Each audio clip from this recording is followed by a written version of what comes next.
In this lecture, I'm going to show you how to set up SetupJUnitTest classes. Here are the steps to set up SetupJUnit classes and how to run it. First, you need to prepare classes, the classes under test. Second, you need to create test classes. Third, you need to create test methods within the test classes. Fourth, run test. Fifth, you need to interpret the test results. 1, 2, 3 are in this lecture. 4, 5 will be in the next lecture. First, to prepare classes. Business as usual, there's nothing special. The only thing that you need to take notice of is to make sure the methods in the design under test or class under test, CUT, are good enough to perform all of the tests based on the test plan. We call it design for testability issue. Basically, you need to design the class that's up to good testing strategy. Create SetupJUnitTest class and manually create test methods. Let's go to BlueJ and see how can it work. First, you need to prepare the class that you want to test. For example, right here we have a student class. Let's click it. So this student class have name, ID, address, birthday, and GPA. That's in double data type. And then there's a creator and several setter and getter method for each data field. That's a very simple data class. And then if we want to use JUnit to test it, you need to click and then create test class. And the test class with unit test tag is over here, and the name is student test. Double click it, you will enter into the test class. This test class is just like the normal test class, and the data class is like normal data class. But in BlueJ, this test class already import the JUnit classes needed for basic testing. So right here we have a constructor, and then it has set up and tear down. Now let me show you how to manually test this. Say in this class we want to have a certain student, so let's create it. Here we create an object S1 for student 1. And then I create a test method manually by using this test annotation. In this method, I just print out the get name for this object student 1. That's very simple. Let's run it. To run the test, you simply need to right-click the student test class, click right-click, test all.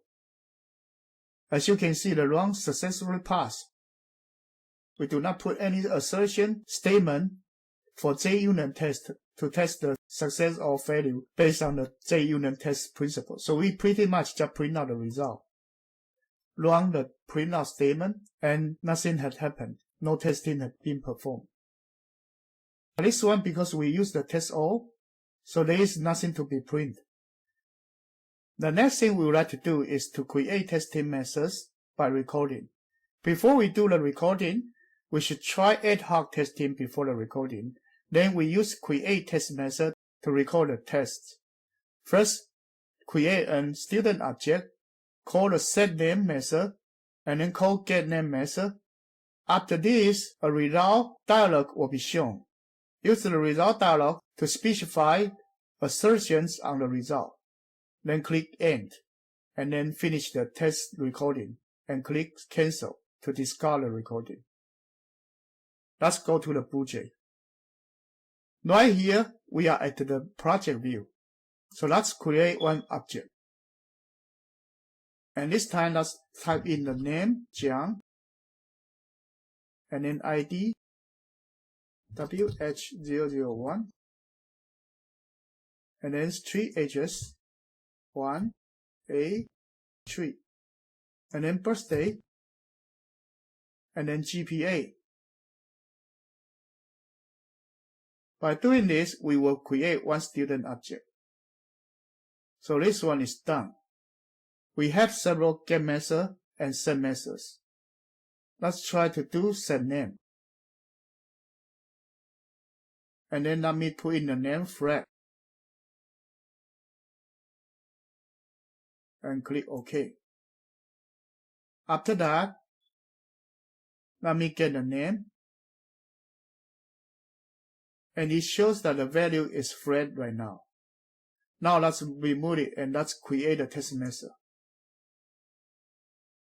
And right here, let me create a test method.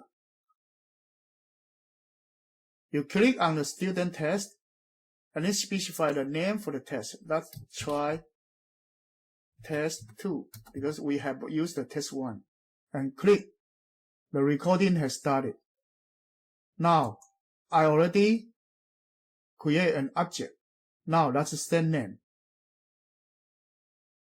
This time, let me set the name as Fred. And then let me try get name. We got Fred. And because of the JUnit test, we create a method from the student test class. Now let me assert it to compare with John. See what will happen. And then click End to finish the recording. After that, double click on the student test. We will find out there's a set name and we try to assert equal John and the get name. So a new test method has been created and the one assertion statement has been inserted. Now let's run it, see what will happen. So right here, try test all. See right here we have one assertion exception and it has 2 wrong, 1 pass and 1 value. And right here let me clean the output. And then if I change the name to Fred for this assertion statement, let's try again. Compile it and then run all. This time all passed. So assert equals is one way to assert whether the data is the same with the one you set or not. This is the way we do the testing. We have finished the first testing setup. Next, I will show you how to run it and then interpret the data. Thank you.